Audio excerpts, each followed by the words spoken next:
salat berjamaah dan kita mulai dengan kita mendiri salatul tarawih dan kita bertilawatul Quran, membaca Al-Quran, dan kita juga bersedekah, dan kita juga isi ruang dengan amalan-amalan yang soleh. Alhamdulillah, hari ini ia juga merupakan hari keagungan umat Islam dalam berlafaz dengan kalimah Allahu Akbar. Allahu Akbar, Allahu Akbar dijadikan sebagai sunnah Nabi SAW. Mengingati kepada kita kalimah ini dijadikan sebagai sunnah pada hari perayaan kita. Itu kalimah yang paling hebat diucap oleh lidah orang-orang yang beriman kepada Allah. Lidah orang-orang yang sentiasa membasahi zikrillah. Allahu Akbar ini merupakan laungan yang meresap di dalam hati. Itulah yang seharusnya. Maknanya penghayatan Allahu Akbar ini tidak ada arti yang boleh diterjemahkan dengan bahasa yang paling tepat. Hanya pandai kita mengatakan Tuhan Maha Besar. Ada kala yang mengatakan Tuhan Maha Besar ini cukup yang mendukacitakan kita. Ia pandai mengatakan hanya sekadar berbunyi di lidah. Tetapi dalam pelaksanaan, di dalam kerja buat, tidak senonoh dan tidak sesuai dengan apa yang diucapkan Allahu Akbar. Allahu Akbar itu ialah mereka yang benar-benar beriman dan benar-benar meyakini tentang Allah. Allah Maha Besar, bukan Allah besar seperti manusia kita. Allah Maha Besar, bukan besar seperti langit dan bumi. Allah Maha Besar ialah besar tentang kerajaan, pentadbiran, kekuasaan. Ini dapat dirasai oleh mereka orang-orang yang tulus hati dan keimanannya yang paling dalam di dalam hati. Sebab itu kita mengajak kepada semua ahli penduduk kampung rapat kita, tidak dikecualikan lelaki dan perempuan, tua dan muda dan kanak-kanak, supaya mereka mari bersama-sama untuk mengenali keagungan kebesaran Allah. Kalau tidak, kita tidak akan berjaya dan kita tidak akan jadi perayaan. Tidak akan jadi raya. Raya ini merupakan dalam bahasa Thai dia kata celem celong. Kita mencelong, kita merayakan kerana kita berjaya. Kita berjaya di bulan Ramadan, 1 bulan. Dapat kita menunaikan amalan-amalan yang bukan biasa kita lakukan. Mereka yang boleh beramal dengan amalan-amalan seperti solat berjamaah, solatul tarawih, mendiri hingga sampai 20 rakaat disertai dengan zikir, ialah mereka yang ada di dalam hatinya keagungan kebesaran Allah Subhanahu wa Ta'ala. Setiap kali ditakbirkan dengan Allahu Akbar, tidak boleh mengatakan dengan Ar-Rahman, Ar-Rahim dan sebagainya. Di sini Allah Ta'ala mengetuk orang-orang yang beriman, mata hati dan akal pemikiran. Betapa kalimah ini diucapkan.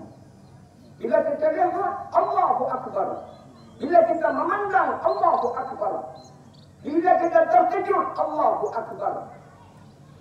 Karena manusia ini akan dimati dengan kebesaran Allah Subhanahu wa Ta'ala.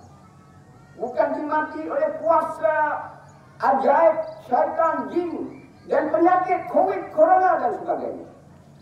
COVID, corona itu merupakan hantaran dan ujian daripada Allah untuk menguji mereka orang-orang yang berkalimah Allahu Akbar ini. Adakah benar perkataan Sebab itu ketakutan kita tidak boleh mengatasi daripada kekuasaan Allah Subhanahu wa Ta'ala. Penyakit hendaklah kita jaga dan kita amati. Bukan melebihi daripada takut kepada Allah Subhanahu wa Ta'ala. Saya mengajak kepada semua saudara-saudara, bapak-bapak, adik-adik dan kaum ibu di sebelah masjid kita. Marilah kita sama-sama menghayati kebesaran Allahu Akbar ini sebelum kita dimatikan. Kematian itu tidak akan menimpa melainkan kedatangan ajal. Bila-bila masa bukan pada COVID corona. COVID corona ini merupakan punca dan sebab yang dijadikan oleh Allah Ta'ala. Bukan direka oleh manusia. Manusia hanya majadi dan pinjaman. Kita bersyukur hari ini kita dapat menjalani amalan-amalan yang biasa bukan kita lakukan. Mudah-mudahan amalan Ramadan yang telah lepas ini menjadi lambang, menjadi tanda สัญลักษณ์ความเป็นอยู่ชีวิตของคนมุสลิมทั้งหลาย Bukan kita, amalan kita tidak profesional. Amalan kita bukan sekadar lalu. Amalan ini mesti dihidupkan dalam hidup kita setiap hari. Hidup kita setiap detik. Setiap apa saja gerak diri kita. Dan solat ini ialah merupakan amalan puja besar Allah Ta'ala. Puji Tuhan. Sembah Allah. Sembahyang ini dalam bahasa Sanskrit. Bahasa Melayu kuno, bahasa lama. Diartikan sembah Allah. Sembah yang itu Allah. Melalui cara-cara perbuatan-perbuatan dan ucapan perkataan yang tertentu. Af'alun wa aqwalun. Marilah kita sama-sama sekali lagi kita melakukan Allahu Akbar. Allahu Akbar. Allahu Akbar. Allahu Akbar. Allahu Akbar.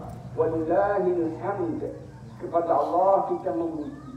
Kita bersyukur Allah Ta'ala menjadi kita umat Islam yang ada iman di dalam dada. Bukan munafik. Iman ini dapat mengatasi dan dapat melalui ujian Allah. Bukan di lidah kita. Faham baik-baik. Kesempatan untuk berkhutbah yang seperti ini bukan setiap kali. Dalam satu tahun hanya satu kali. Orang yang boleh menangkapi, orang yang ada hatinya iman di dalam dadanya. Bukan berpura-pura. Bukan amalan lalu sepintas lalu. Amalan menjadi penghayatan dalam kehidupan setiap insan yang beriman kepada Allah. Saya cukup bersyukur. Secara lemahnya, fizikal kita, mental, pemikiran kita. Tapi Allah Ta'ala menjadikan kita dalam keadaan lemah ini dapat juga kita menunduk, mensujud kepada Allah, mensyukuri kepada nikmat Allah yang memberi hidup kita dalam keadaan kita sedar. Kalau kita mati sebelum daripada ini, apa akan berlaku dan terjadi kepada kita? Sudah tentu hidup manusia ini tidak ada arti sekali-kali pun di dalam dunia ini. Pengertian hidup kita apabila kita mati menjelang di dalam kubur yang berada di depan kita. Allah Ta'ala tidak akan menyoal kamu adakah kaya, sebanyak mana kamu bawa harta dan emas, perak, sebanyak mana pangkat besar kamu, sebanyak mana keluarga hebat kamu, sebanyak mana pemujaan kamu di atas dunia ini. Sedikit pun malaikat muka lagi tidak bertanya. Mereka disebut dalam hadis sahih. Bila masuk di dalam kubur, maka dikatakan, Man Rabbuka, siapa dia Tuhan yang maha besar kamu? Siapa dia Tuhan engkau? Siapa dia Allah yang engkau ucap itu?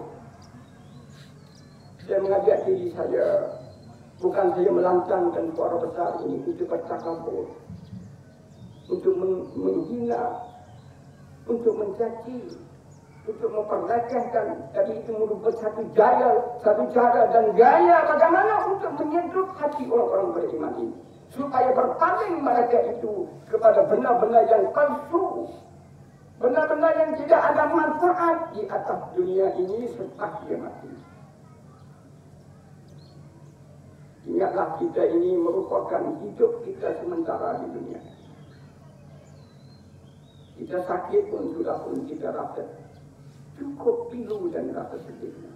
Dengan amalan yang tidak ada daripada diri kita.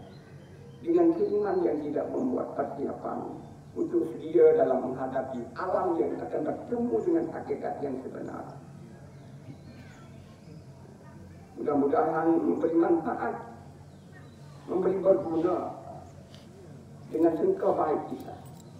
Kecuali orang-orang yang hatinya sangka jahat. Mereka ini tidak akan dapat manfaat. Mereka ini memandang satu perkara yang cemu dan sebagainya. Hari ini juga hari merupakan hari persaudaraan, hari ukhuwah Islamiyah. Tadi itu diucapkan maaf zahir dan batin, bukan dengan Allah Taala, dengan sesama saudara kita, sekampung halangan dengan kita, sekerabat kita, sejiran tetangga kita. Karena ini merupakan denyutan dan sudutan yang mendalam lagi pada hati mereka insan yang beriman. Di mana menyebut oleh Allah Subhanahu wa taala firman, "Innamal mu'minuna ikhwatun faslihu baina akhawaykum." Sesungguhnya kalimah innama ini kita mempelajari dalam ilmu tafsir dia panggil adatul haq, kata putus setting. Dia tidak boleh jadi lain. Orang-orang yang berimanผู้มีศรัทธาต่ออัลเลาะห์ซุบฮานะฮูวะตะอาลานั้นแท้จริงแล้วอิควะตุนเป็นพี่น้องเป็นพระดอนภาพเป็นชีวิตที่อันหนึ่งอันเดียวกันเป็นชีวิตที่จะต้องนับแน่นเป็นชีวิตที่ลึกซึ้งไม่ใช่ชีวิตที่อยู่ที่บนผิวฟ้าเพราะฉะนั้นมุสลิมต่อมุสลิมเวลาเกิดความผิดพลาดada perselisihan, perbalahan, faslihu baina akhawaykum. Dalam mengatakan kamu memperbaiki, kita memperbaiki, dan siapa usaha memperbaiki di antara dua saudara kamu. Karena dua-dua persaudaraan ini kita berselisih ini merupakan sunnatullah. Peraturan alam, manusia tak mungkin tak dapat berselisih. Tak mungkin manusia ini dapat menyatukan satu. Tapi perselisihan ini merupakan ujianการทดสอบจากอัลลอฮฺ Subhanahu wa Ta'ala เราจะต้องเข้าใจในความหมายเข้าใจในความปรารถนาเจตนาของอัลลอฮฺ Subhanahu wa Ta'ala. Amal kecil dia ni karena bahasa dia ni orang kita akhir-akhir ini lebih mengerti dalam bahasa Melayu lagi kan. Bukan untuk nak menunjuk apa nak dengan janda, untuk kegunaan lidah ni sebagai memberi pengertian yang dapat memahami apa sebenarnya arti Islam, apa artinya iman, apa artinya takwa dan persaudaraan. Kita sama saudara ini biasa ya berlaku perselisihan. Hatta adik-beradik pun biasa saja. Bukan benda itu sampai ke mati. Tak tegur sampai mati ni tak boleh. Mereka itu tidak akan masuk di dalam syurga. Sebenarnya Nabi sallallahu alaihi wasallam dalam riwayat satu oleh Imam At-Tirmidzi, la yadkhul jannata qati'ur rahim. Sebenarnya tidak boleh masuk syurga sekali-kali. Kalau kita tak boleh masuk syurga, apa kita akan nampak di depan kita? Kita mungkin tak hidup di antara syurga dan neraka. Kecuali pendapat ulama yang mengatakan anak orang-orang kafir yang mati belum balik. Diiktirafkan oleh ulama duduk di antara surga dan neraka. Tadi pendapat yang sahnya dia di dalam syurga.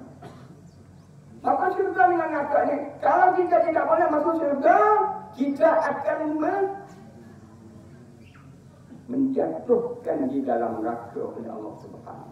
Neraka ini bukan kita sebut pun kita sudah takut. Neraka ini wa jannatul haqq an-narul haqq. Surga itu benar dan neraka itu benar. Orang yang beriman mengucap dalam solat tahajud, Sebab itu orang semaya tahajud ini merupakan wali yang kecil. Orang menjadi kekasih Allah sekurang-kurang. Di tengah malam buta, bagaimana dia dapat membangunkan diri mereka? Dalam keadaan nyenyak manusia tidur, lena sedap.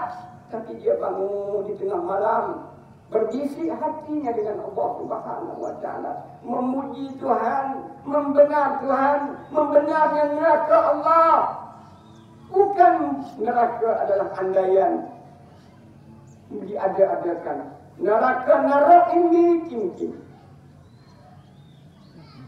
Sebab itulah kita ini mudah-mudahan menjadi Ramadan merupakan utaqun minan nar, pembebasan daripada kebakaran api neraka.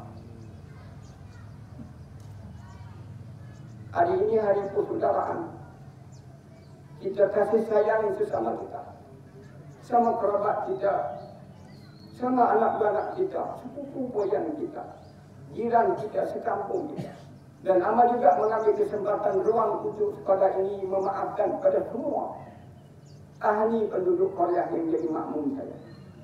Daripada kerabat saya, daripada keluarga saya, daripada orang-orang saya, daripada penduduk kampung yang menjadi adik-adik sekampung. Saya minta maaf banyak-banyak. Saya mengaku saya orang yang lemah. Ana dhaif, Allahumma inni dhaif. Orang yang lemah bukan orang yang gagah. Orang yang gagah tidak ada seorang pun di atas dunia ini. Tidak ada siapa pun yang tidak melakukan kesalahan. Kecuali Rasulullah SAW, mereka yang orang yang menjadi orang maksum, orang yang ditunjukkan dosanya. Allah Ta'ala tidak menjadikan dia sebagai dosa. Semua yang lain salah. Sebab itu saya mengajak diri saya dan kita semua dengan gelap lisan. Moga-moga kita jangan memandang dan kita janganlah kita menghasut dan janganlah kita memandang apa yang ada tidak baik kepada saudara kita itu. Ialah tidak baik sampai ke diri kita. Tidak baik itu menjadi cermin suruhan kita. Bagaimana diri kita untuk kita menyuruh kita, bukan kita menyuruh mereka. Kita sama-sama saling-saling bertaslihu, memperbaiki isi hati kita, akal pemikiran kita, kelakuan kita, tindak tanduk kita, memperbaiki saudara-saudara kita dengan belah lisan, bukan dengan satu tujuan. Kita tidak ada kontraya, kita tidak ada keuntungan.